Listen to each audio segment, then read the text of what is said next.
नमस्कार, आप देख रहे हैं एनडीटीवी इंडिया। आपके साथ मैं हूं गीता जोशी और शुरुआत उत्तराखंड से। उत्तराखंड के उत्तरकाशी के सिलक्यारा सुरंग में 41 मजदूरों को फंसे हुए 250 घंटे से ज्यादा हो चुके हैं। मजदूरों को निकालने की कोशिशें अंतिम चरण में हैं।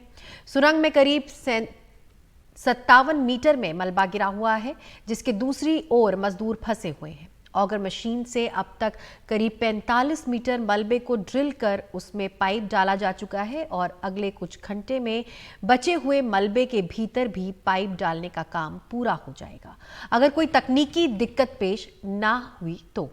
800 मीटर के स्टील पाइप मलबे के बीच से डाले जा रहे हैं और जब ये दूसरी ओर पहुंच जाएंगे तो इसके भीतर से मजदूरों को निकाल लिया जाएगा। मजदूर वैसे तो इसके अंदर घुटनों के बल चलकर भी आ सकते हैं, लेकिन इसके अलावा ऐसे स्ट्रेचर भी तैयार किए गए हैं जिनके नीचे व्हील लगाए गए हैं। जरूरत पड़ी तो मजदूरों को उन पर लिटा कर बाहर खींच लिया जाएगा। उत्तराखंड के मुख्यमंत्री पुष्कर सिंह धामी आज शाम उत्तरकाशी भी पहुंचे और इस पर ज्यादा जानकारी दे रहे हैं हमारे सहयोगी मोहम्मद गजाली और किशोर रावत। सिलक्यारा टनल के बाहर से मैं मोहम्मद गजाली और मेरे साथ मेरे सहयोगी किशोर रावत मौजूद हैं और शायद ये वो अंतिम घड़ी है जब ऑपरेशन अपने आखिरी चरण में है। पहले बताया गया कि शायद 60 मीटर की दूरी है जिसको तय करना था, जिसमें से शाम 5 बजे तक 45 मीटर तय करने की बात हो गई थी कि ड्रिलिंग करते हुए ऑगर मशीन के ज़रिए वो पाइप जिससे लोगों को बाहर आना है वो 45 मीटर का फासला तय कर चुका है और 15 मीटर और बाकी रह गए हैं। शाम 5 बजे के बाद अब जो अपडेट अभी तक कुछ खास आया नहीं है, लेकिन जैसी हलचल हो रही है वहाँ पर उससे यही लगता है कि जो रेस्क्यू ऑपरेशन है, राहत और बचाव के कार्य में जो एसडीआरएफ, एनडीआरएफ और आर्मी के जवान और अलग अलग दीगर एजेंसीज के लोग जो हैं उनकी मूवमेंट और हलचल जो है इस सुरंग के द्वार पर यानी टनल के फ्रंट फेस एंडिंग पर वो ज़्यादा बढ़ गई है। इसी मामले में चर्चा करने के लिए मैं किशोर को अपने साथ यहाँ पर लेकर आया हूँ। किशोर, सबसे पहले बताएं कि अब क्या हो रहा है। 45 मीटर की बात दोपहर में हो गई थी, शाम करीब 5 बजे, तो अब क्या स्थिति लग रही है, अंदर क्या स्थिति बनी हुई है? बिल्कुल, क्योंकि ये वो अंतिम क्षण है जिस पे बहुत एक संभल के ड्रिल किया जा रहा है। चूँकि जब आखिरी मौका रहता है ना, बिल्कुल नज़दीक रहते हैं, तो उसमें काफ़ी सारी परेशानियां और काफ़ी सारी चीज़ें रहती है, उसको बहुत नाजुक दौर होता है, उसमें किया जा रहा है। और एनडीआरएफ हो गया, मेडिक टीम हो गई, पुलिस का जो ग्रीन जोन है, चिलियानी सोन में हॉस्पिटल है 41 बेड का, वो पूरी तरह से तैयार है। वहाँ पे डॉक्टर्स की टीम तैयार है। तो ये वो लास्ट के फेजेस है जिन पर बार बार रिहर्सल किया जा रहा है। मेडिक टीम का रिहर्सल कर लिया गया है। इसके अलावा एनडीआरएफ, एसडीआरएफ ने अपनी रिहर्सल कर ली है। उनके जो इक्विपमेंट्स है जो अंदर जाएंगे, चाहे वो स्ट्रेचर है, चाहे पैरामेडिक्स है, इसके अलावा जो जिस स्ट्रेचर से वो लेके आएंगे, ऑक्सीजन सिलेंडर है, बीपी का जो इंस्ट्रूमेंट है वो है, इन सबको इन्होंने चेक कर लिया है और तैयारी की जा रही है कि ये जब जैसे ही ड्रिल अंदर जाएगा, फिर उसके बाद बहुत सारी चीज़ें हैं। एकदम ड्रिल लगे अंदर नहीं आएंगे, पैरामेडिक्स से अंदर जाएंगे, एसडीआरएफ, एनडीआरएफ के जो जवान हैं जो इन मामलों में एक्सपर्ट्स रहते हैं वो अंदर जाएंगे।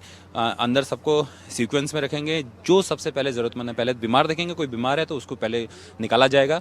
और वो जो टाइमिंग है ना पाइप का, वो टाइमिंग कम से कम इस्तेमाल करेंगे। वजह यह है कि ये बहुत टाइम से अंदर है और चूँकि धरती के अंदर है तो टनल के अंदर काफ़ी और ज़मीन के अंदर है, तो रिस्क नहीं लेंगे और जल्दी से इनको बाहर निकालेंगे।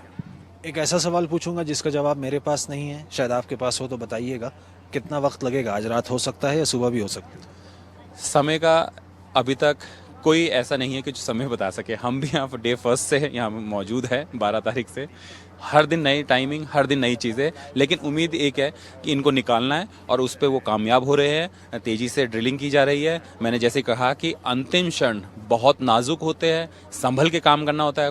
एक गलती पूरे ऑपरेशन में भारी पड़ सकती है। यही वजह है कि हर चीज़ चेक की जा रही है। आखिरी सवाल किशोर, कि जो अस्पताल, मैकशिफ्ट अस्पताल जिसको बनाया गया है, वहाँ पर क्या स्थिति है? वहाँ पे 41 बेड्स का, चिलियानी सोन में 41 बेड्स का अस्पताल बिल्कुल तैयार है। ऑक्सीजन वहाँ तैयार है, बीपी की मशीन, जो भी इनको मेडिसिन चाहिए, जो भी फौरी तौर पर ऐसे मौक़ों के बाद दी जाती है, रेस्क्यू ऑपरेशन के बाद है, उसको तैयार किया गया। डॉक्टर्स की टीम वहाँ पे है, नर्स की टीम वहाँ पर है, उसके साथ मेडिकल अटेंडेंट की टीम वहाँ पर मौजूद है।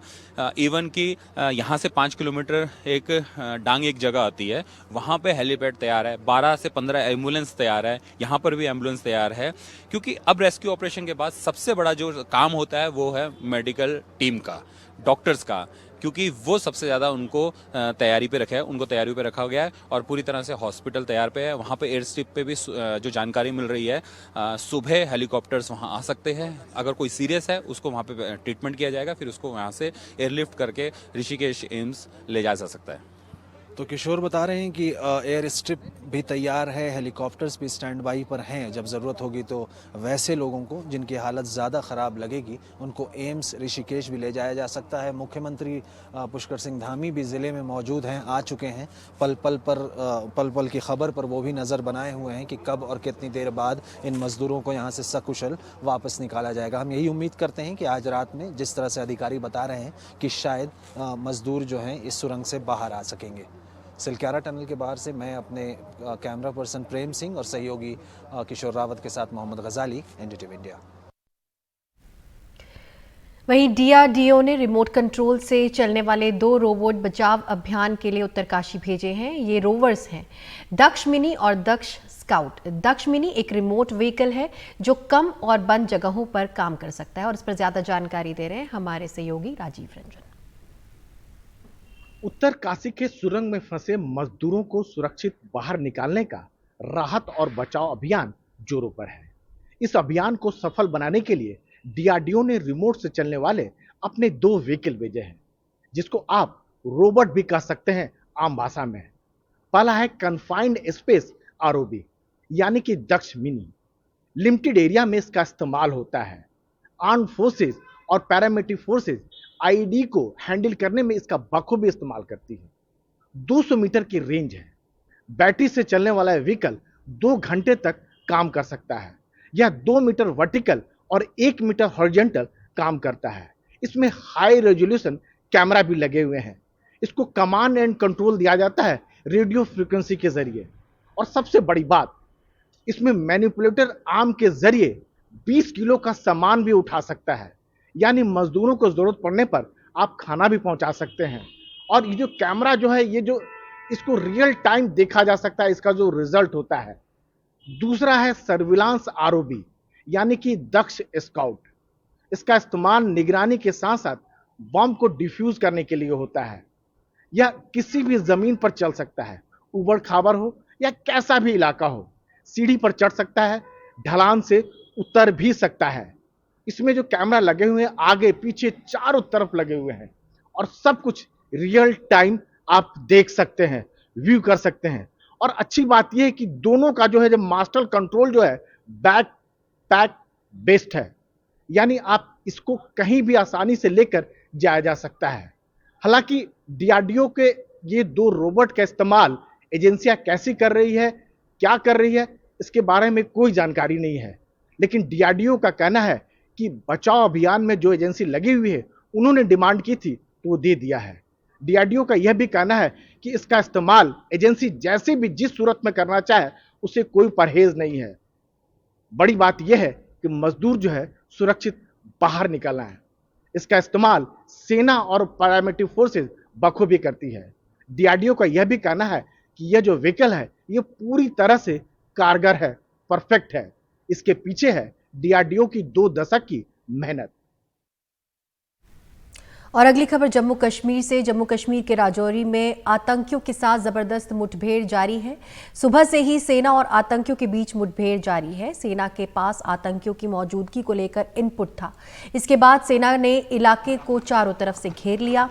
मुठभेड़ लगातार जारी है। सेना के जवान आतंकियों को मुंह तोड़ जवाब दे रहे हैं। सूत्रों के मुताबिक 2 अफसर सहित सेना के 3 लोग शहीद हुए। सर थोड़ा सा डिटेल तो बता दें सर।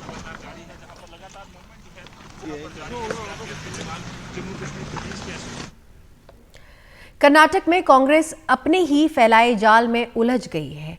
राहुल गांधी जातीय जनगणना की वकालत कर रहे हैं, तो वहीं कर्नाटक में सत्तारूढ़ कांग्रेस सरकार का मंत्रिमंडल जातीय गणना के मुद्दे पर बढ़ गया है। वोकालिगा समाज की तरफ से एक पत्र मुख्यमंत्री सिद्धारमैया को दिया गया है, इस मांग के साथ कि कास्ट सेंसस रिपोर्ट को खारिज किया जाए। इस पत्र पर उप मुख्यमंत्री डीके शिव कुमार का भी हस्ताक्षर है। डीके शिव कुमार का कहना है कि मामला वोकालिगाओं की स्वाभिमान का है, वो खुद भी वोकालिगा ही है।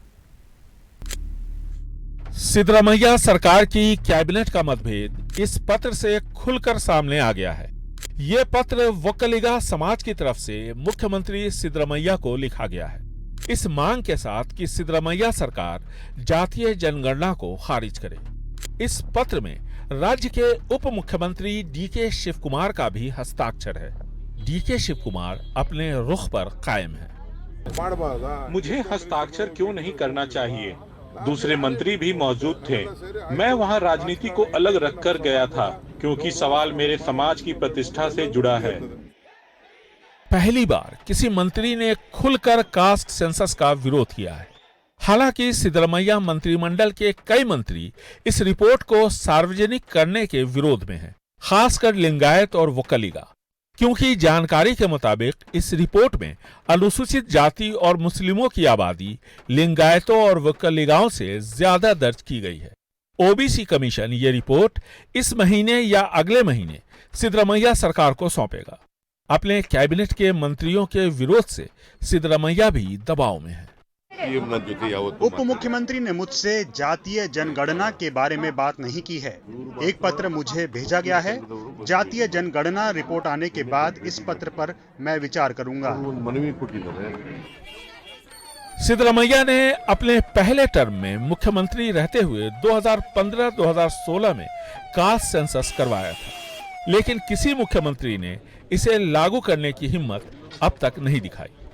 कास्ट सेंसस यानी जातीय जनगणना को सार्वजनिक किए जाने के मुद्दे पर मुख्यमंत्री सिद्धरामैया और उप मुख्यमंत्री डीके शिवकुमार की राय अलग अलग है, यानी दोनों के बीच मतभेद है।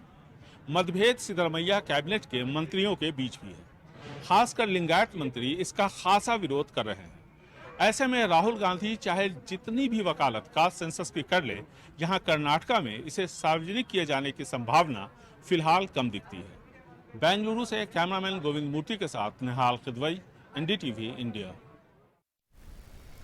आने वाले हफ्तों में आपको महंगाई कुछ परेशान कर सकती है। दिल्ली के खुदरा बाजार में प्याज और दालों की कीमतें ऊंची बनी हुई हैं। उधर बारिश अनियमित होने की वजह से रबी फसलों की बुआई पिछले साल के मुकाबले घटी है। गेहूं और दलहन की फसलों की बुआई में सबसे ज्यादा गिरावट दर्ज की गई है। नेफेड की इस मोबाइल वैन पर 25 रुपए किलो प्याज मिल रहा है, तो दिल्ली के अलग अलग इलाकों से आए लोग कृषि भवन के बाहर लाइन में लगे हुए हैं। कोशिशों के बावजूद प्याज की सप्लाई डिमांड के मुताबिक सब्जी मंडियों में नहीं पहुंच रही है और खुदरा बाजार में इनकी कीमत ऊंची बनी हुई है। तो आपके इलाके में प्याज का क्या रेट है अभी? सर 90-100 रुपए किलो हमारे यहाँ इलाके में प्याज का रेट है, जिसको हम खरीदने में असमर्थ है। जी, आप कहाँ से आए थे? गोल मार्केट से। गोल मार्केट। आपके इलाके में प्याज का क्या रेट है? 80-100, 80-90-100। 80-90-100। छोटी प्याज 80 है, बाद बाकी 90-100। 90 है। तो ये कब से ये महंगी है प्याज? ये करीब 1.5-2 महीना हो गया। 1.5-2 महीने से ज्यादा हो गया। पिछले एक महीने में खुदरा बाजार में अरहर, मूंग, चना और उड़द दाल भी महंगी हुई है। किराना दुकानदार मोहित गोयल कहते हैं, थोक बाजारों में दाल की उपलब्धता घट गई है, जिस वजह से खुदरा बाजारों में दाल की कीमतों में तेजी आई है। मोहित, पिछले एक महीने में क्या ट्रेंड रहा है अलग अलग तरह की दालों का? अलग अलग तरह की दालें 15 से 20% रेट बढ़े हैं। जैसे मूंग की दाल 100 रुपए थी, 120 हो गई। अरहर की 140 थी, 160 हो गई। उड़द की 100 थी, 120 हो गई। ऐसे ही कई दालें हैं जिनके रेट बढ़े हैं। तो क्या पहले जिस तरह से आप दाल बेचते थे, क्या उसमें भी कोई असर पड़ा है? हाँ, असर पड़ा है। ग्राहक 1-2 जगह पहले ट्राई करता है, एक बार में नहीं लेता। 1-2 जगह ट्राई करता है, जब उसको पता चलता है महंगी हो गई तब वो लेता है। डायरेक्ट नहीं लेता एक बार में। ओके। और लोग कम भी खरीद रहे हैं पहले से? हाँ, जो 1 किलो 2 किलो लेता है वो 1.5 किलो लेता है। बाकी सबकी पॉकेट पे तो सर आएगा ही। ये महंगाई ऐसे समय बढ़ रही है जब रबी फसलों की बुआई पिछले साल की तुलना में 17 नवंबर 2023 तक घट गई है। कृषि मंत्रालय के आंकड़ों के मुताबिक पिछले साल 17 नवंबर तक 91.02 लाख हेक्टेयर इलाके में गेहूं की बुआई हुई थी। इस साल ये बुआई बस 86.02 लाख हेक्टेयर क्षेत्र में हुई है। यानी गेहूं इस साल करीब 5 लाख हेक्टेयर कम क्षेत्र में बोया गया है। दलहन की बुआई भी इस साल 17 नवंबर तक 4.21 लाख हेक्टेयर क्षेत्र में कम हुई है। जाहिर है आने वाले हफ्तों में महंगाई के मोर्चे पर चुनौती बड़ी हो सकती है। दिल्ली से कैमरा पर्सन आजम के साथ हिमांशु शेखर, एनडीटीवी इंडिया।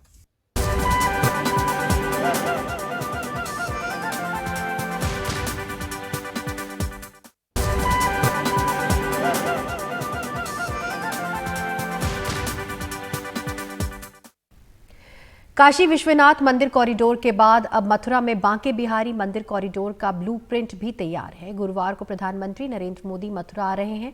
बांके बिहारी मंदिर कॉरिडोर के मद्देनजर क्या बनेगा और इसे लेकर लोग क्या सोचते हैं, उनसे बात की हमारे संवाददाता रवीश रंजन शुक्ला ने। मैं इस वक्त मथुरा के बांके बिहारी मंदिर पर मौजूद हूं और ये जो बांके बिहारी मंदिर है, यहाँ पर विश्वनाथ बाबा के कॉरिडोर की तरीके से बांके बिहारी कॉरिडोर भी बनाने की जो मंजूरी है वो हाई कोर्ट को मिल चुकी है और यहाँ पर 23 तारीख को यानी कल प्रधानमंत्री नरेंद्र मोदी खुद यहाँ पर आएंगे। सारे लोगों की उम्मीद टिकी हुई है कि शायद वो बांके बिहारी कॉरिडोर के ऊपर में कोई घोषणा करें।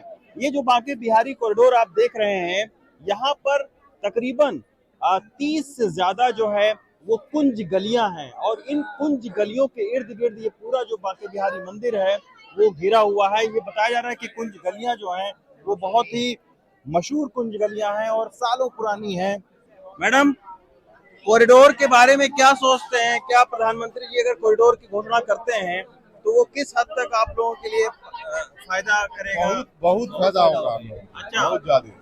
अभी क्या हालात रहते हैं? अभी तो बहुत दिक्कत होता है यहाँ दर्शन करने में। उसके बाद से बहुत, जैसे वहाँ बनारस में हो गया, अगर वैसा व्यवस्था यहाँ हो जाए तो हम लोगों के लिए बहुत अच्छा होगा। अच्छा, हाँ, श्रद्धालु को बहुत फायदा है उससे। जल्दी से जल्दी ये करना। आपको क्या कहना है, जो कॉरिडोर की अगर घोषणा होती है कल, ये कहा जा रहा है कि 50 एकड़ में इस कॉरिडोर को बनाया जाएगा, यहाँ पर पार्किंग रहेगी, यहाँ पर 3 रास्ते रहेंगे बांके बिहारी मंदिर के आने जाने के लिए, उससे किस तरीके से अभी आप लोगों को कितना वक्त लगा है दर्शन करने में? अभी तो 1 घंटे से हम लोग यहीं पे हैं, इधर ही घूम रहे हैं। नहीं, अभी तक नहीं कर पाए। अच्छी तरह से दर्शन नहीं हुए हैं? नहीं हुआ। मेरे हिसाब से योगी सरकार का जो ये फैसला है बहुत अच्छा रहेगा हम सबके लिए यहाँ पे, क्योंकि इतना घंटा लग जाते हैं यहाँ पे आके करने में, तो वो नहीं है सही। हम बनेगा तो अच्छा रहेगा, लेकिन इससे अच्छा होना चाहिए कुछ चलने फिरने का। यहाँ से कब से हम 1.5 घंटे से यहाँ से आ रहे हैं, तो अभी अंदर जाकर दर्शन नहीं हुए हैं। सरकार का काम है अपने प्रदेश की जनता का भी ध्यान रखे, प्रदेश के प्रशासन का काम है अपने लोकल जनता का भी ध्यान रखे, तो उसको सबको देखकर एक उन्हें करना चाहिए। जो स्थानीय लोग हैं उनके अपने कुछ रिजर्वेशंस हैं, उनकी अपनी कुछ आपत्तियां हैं। निश्चित तौर पर सरकार की भी कोशिश यही रहेगी कि सारे पक्षों को देखकर फिर एक ऐसा कॉरिडोर का ब्लूप्रिंट बनाया जाए जो सबको मान्य हो। मथुरा से राकेश कुमार सिंह और सौरभ के साथ Ravish Ranjan Shukla, NDTV India. Israel और हमास गुरुवार सुबह 10 बजे से 4 दिन के युद्ध विराम पर तैयार हो गया है। इस दौरान हमास इजरायल के 50 बंधकों को छोड़ेगा और बदले में इजरायल अपनी जेलों में 150 महिलाओं और बच्चे को छोड़ेगा। इजरायल के हमले में तबाह गाजा का नुसरत शरणार्थी शिविर। बीते 45 दिनों में ऐसी तबाही के मंजर आम हैं, लेकिन अब गुरुवार यानी कि 23 नवंबर को स्थानीय समय के हिसाब से सुबह 10 बजे से युद्ध विराम होने की खबर है। बताया जा रहा है कि हमास ने उन 10 बंधकों के नाम इजरायल को सौंप दिए हैं जिन्हें सबसे पहले रिहा होना है। अगले 4 दिन में 50 बंधकों की रिहाई की बात पर सहमति बनी है। बदले में इजरायल भी अपनी जेलों से 300 फिलिस्तीनियों को रिहा करेगा जिनके खिलाफ हत्या जैसे मामले नहीं हैं। सीज फायर की इस डील को इजरायल की वॉर कैबिनेट ने मंजूरी दे दी है। हालांकि इजरायल के प्रधानमंत्री बेंजामिन नेतन्याहू ने यह साफ कर दिया है कि युद्ध विराम की अवधि खत्म होने के बाद हमास पर हमले जारी रहेंगे। हम एक युद्ध लड़ रहे हैं, जब तक हम अपने मकसद में कामयाब नहीं हो जाते इसे जारी रखेंगे। हमास जिन 50 बंधकों को छोड़ेगा उनमें महिलाएं और 19 साल से कम उम्र के बच्चे शामिल हैं। हर दिन 12-13 बंधकों को छोड़ा जाएगा। 7 अक्टूबर के आतंकी हमले के दौरान हमास ने करीब 240 लोगों को बंधक बना लिया था और उन्हें गाजा ले गया था। युद्ध विराम के दौरान गाजा को बड़ी मात्रा में मानवीय मदद भेजी जाएगी। इसमें खाने पीने और जरूरत की दूसरी चीजों के साथ साथ ईंधन भी शामिल होगा। ईंधन की कमी के चलते गाजा में न तो अस्पताल चल पा रहे हैं और न ही लोगों को पीने का साफ पानी मिल पा रहा है।